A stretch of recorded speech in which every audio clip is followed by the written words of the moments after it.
अपराधी अपराधी किसी दूसरी दुनिया से नहीं आते, वो यहीं आपके और हमारे आसपास मौजूद होते हैं। इसीलिए आपसे कहता हूं, अपना ख्याल रखना।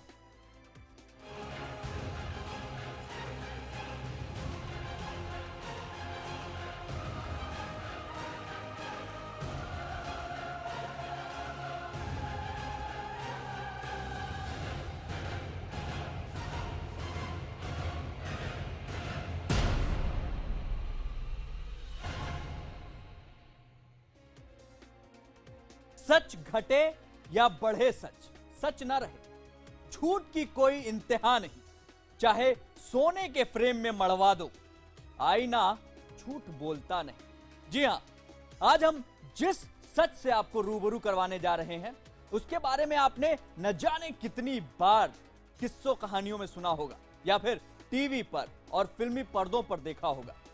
यह किस्सा चलता तो फिल्मी रील की तरह है, लेकिन पूरी तरह है रियल।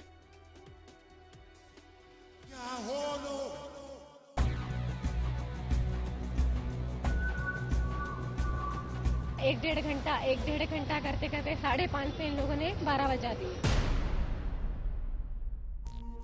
इस लड़की ने अभी अभी जो कहा, उसको समझने के लिए जरा फिल्म का ये सीन भी देख लीजिए। कपिल का हमाओ तुम्हें, कपिल का बैट करने का मतलब हमारी जीत होगी। भगवान के लिए मेरी मदद कीजिए। क्या हुआ? वो गुंडा, वो बिल्ला मेरे पति का खून कर रहा है, उसे बचा लीजिए। तुम अपनी शिकायत लिख के दे दो, हमें जो एक्शन लेना है वो ले लेंगे। देखते हैं कौन चिंता है। किससे बातें कर रहे हो? गर्लफ्रेंड से? हाय सुनते जी, क्या हाल चाल है? फिल्मों में अक्सर ऐसे सीन आते हैं और इन सीन के जरिए ये बात भी सामने आ जाती है कि पुलिस अपना काम, अपने फर्ज को लेकर कितनी संजीदा है।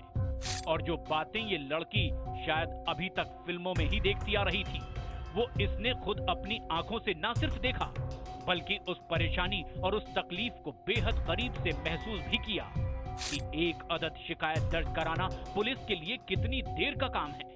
एक डेढ़ घंटा करते करते 5:30 से इन लोगों ने 12 बजा दिए। लेकिन इस लड़की का दर्द सिर्फ इतना ही नहीं है, बल्कि जिस वक्त ये यहाँ मुंबई के ओशिवरा पुलिस स्टेशन के सामने खड़े होकर मीडिया के साथ अपना दर्द साझा कर रही है, उस वक्त आधी रात हो चुकी है। लेकिन ये दिन ढलने के साथ ही इस पुलिस स्टेशन में पहुंची थी।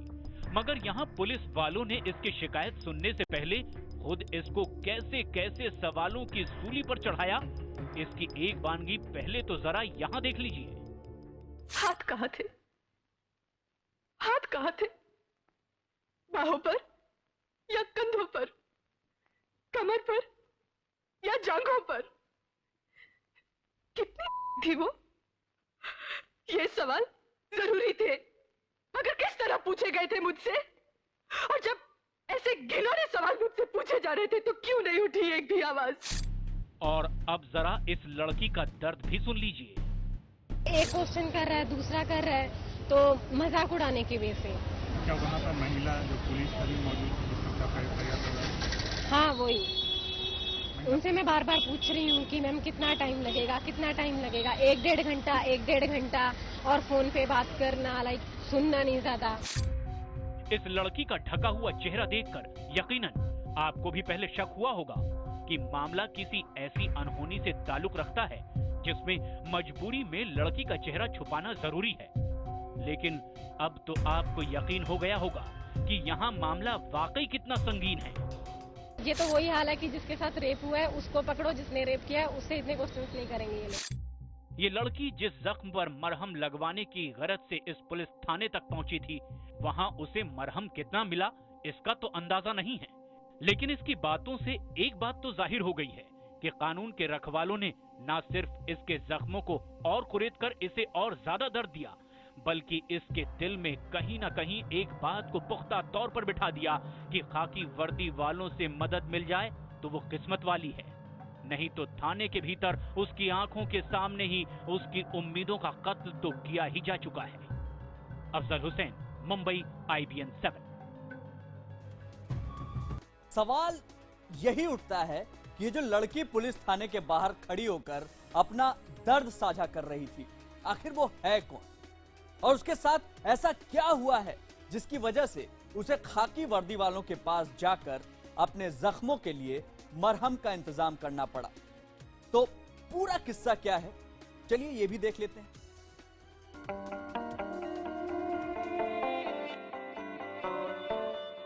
मुंबई, जहां हजारों ख्वाहिशें हर रोज कदम रखती हैं, लेकिन कुछ ही हसरतें ऐसी खुशनसीब होती हैं जिन्हें अपने हक का वो आसमान मिल जाता है जिसे लोग शोहरत भी कहते हैं। पोस्टर के जंगल में, ग्लैमर के दंगल में, रोशनी की हलचल में, गॉसिप में, स्कैंडल में। हिंदुस्तान में मुंबई का मतलब है सपनों का शहर, और इसके सपनों का शहर कहलाने के पीछे है यहाँ का बॉलीवुड, जहाँ हर आंख में कांच के नाजुक हजारों लाखों सपनों को पनपने का मौका मिलता है।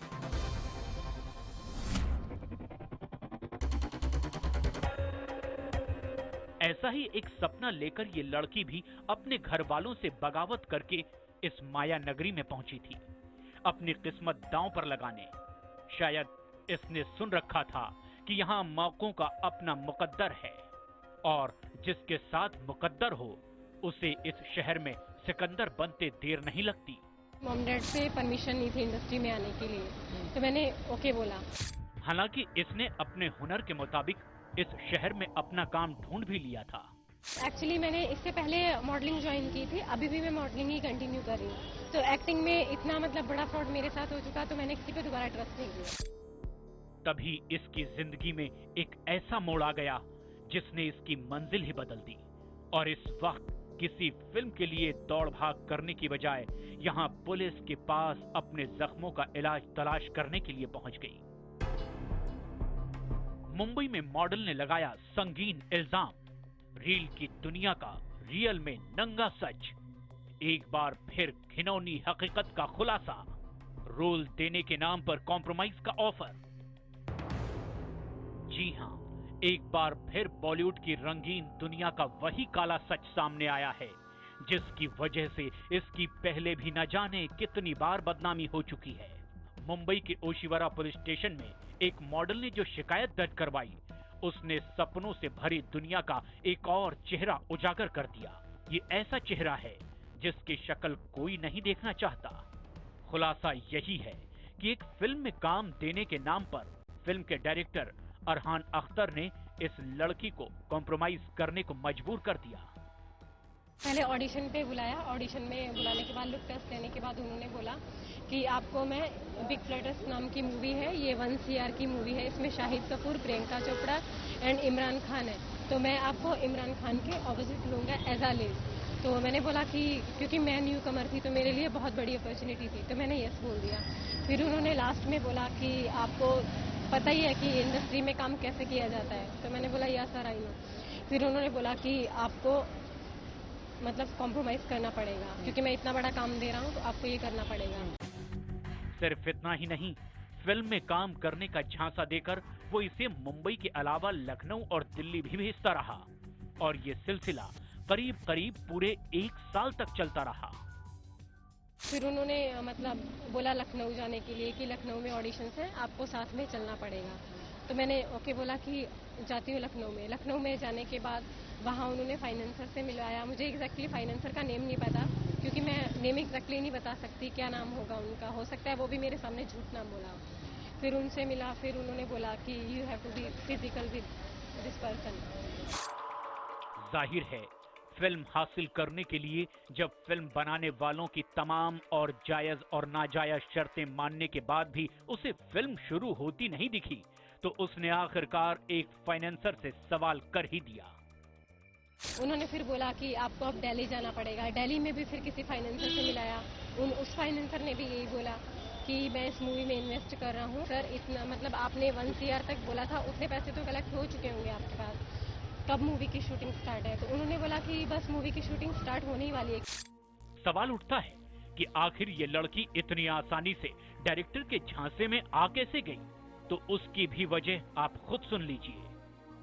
स्टार्टिंग में मुझे लगा कि जेन्युइन है, क्योंकि उन्होंने मतलब 2-3 लोग जो ऑफिस में थे उन्होंने काफ़ी बोला, और मुझे स्टार्टिंग में बोला गया, क्योंकि मैं तभी फ्रेशर थी तो इंडस्ट्री के बारे में इतनी नॉलेज नहीं थी, तो उन्होंने बोला कि मैं फरहान अख्तर का कज़न हूँ, जोया अख्तर मेरी बहन है, और जावेद अख्तर जी का नाम लिया, तो मुझे लगा कि शायद जेन्युइन है ये बंदा। जाहिर है जो फिल्म इंडस्ट्री के रस्म रिवाज से वाकिफ नहीं होता वो ऐसे बड़े बड़े नामों के झांसे में आ भी सकता है।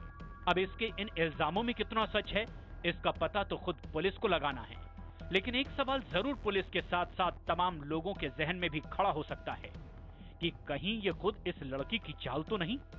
मुझे उन्होंने 10,000 अमाउंट दिया था टोकन मनी, वो भी मैंने एफआईआर में बताया, और मुझे बोला था कि आप पूरी मूवी में काम करोगे तो आपको 5 लाख दिया जाएगा। इस लड़की को अब फिल्मों में काम मिलेगा या नहीं ये तो वक्त बताएगा, मगर इतना तो तय हो गया कि इसे इस चकाचौंध वाली दुनिया का वो स्याह चेहरा देखने को जरूर मिल गया जिसे देखकर कोई भी डर सकता है। अख्तर हुसैन, मुंबई, IBN 7। ये बॉलीवुड से जुड़ा वो सच है जिसके बारे में जानते तो सभी हैं, लेकिन मानते कम ही लोग हैं। लेकिन सच्चाई यही है, इस इंडस्ट्री में हर दूसरा ये शिकायत करने को तैयार है कि उसको रोल देने के नाम पर समझौता करना पड़ा। Light,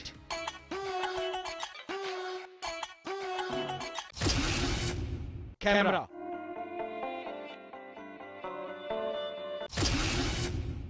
action.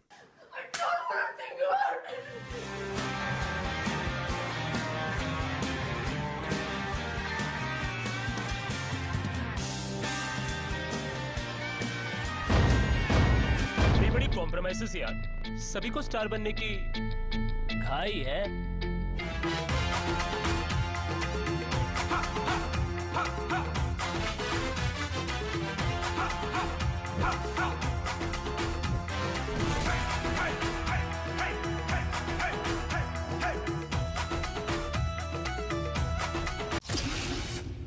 Casting couch. कमर तक ठीक है, इट वाज ओके फाइन, कोई टेंशन नहीं है। आफ्टर दैट वो में हाथ देने के लिए आ रहे हैं।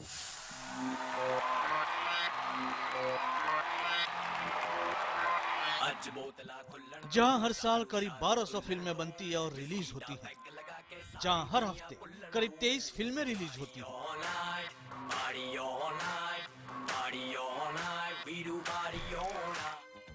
जहां फिल्मी सितारों को देवी देवताओं की तरह पूजा जाता है,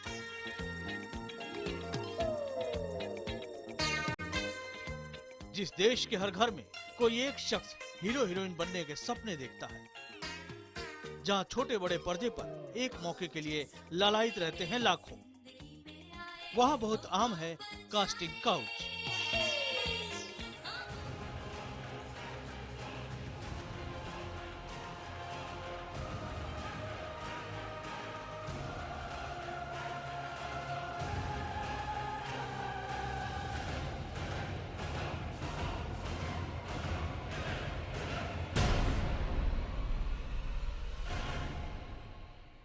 बॉलीवुड में कास्टिंग काउच नया नहीं है, यानी कास्टिंग काउच का किस्सा न तो पहली बार सामने आया है और न ही ये अपने किस्म का आखिरी है। ऐसी खबरें उस वक्त भी सामने आती थीं जब मीडिया इतना ताकतवर नहीं था।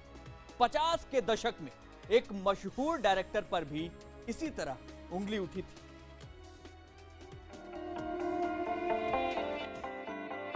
हिंदुस्तान विविधताओं का देश और उसकी आर्थिक राजधानी मुंबई, जिसे भारतीय फिल्म उद्योग की राजधानी का दर्जा भी खुद ब खुद मिल गया है।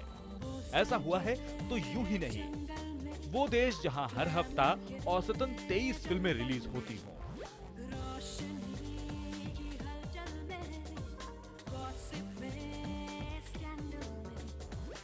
जहां हर दिन करीब 1 करोड़ से ज्यादा लोग फिल्म देखने जाते हों,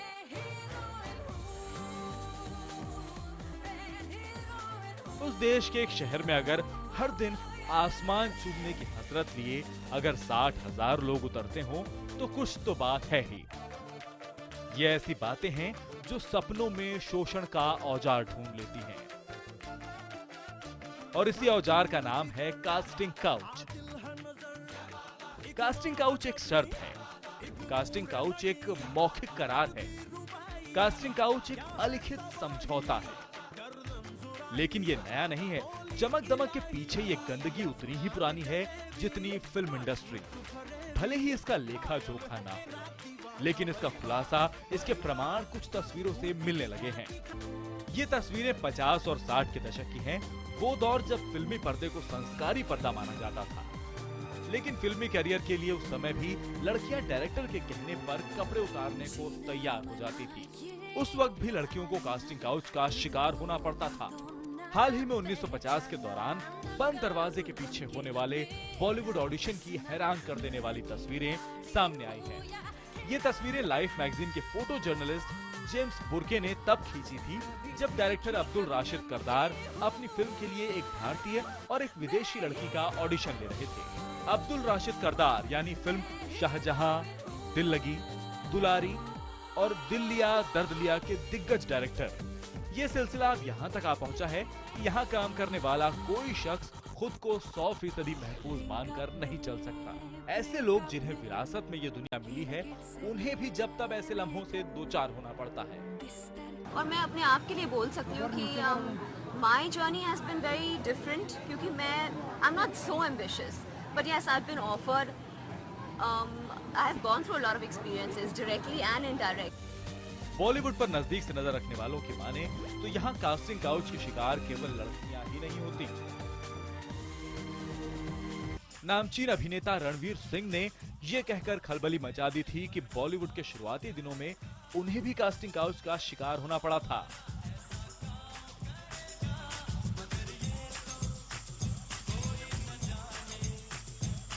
ब्यूरो रिपोर्ट IBN 7।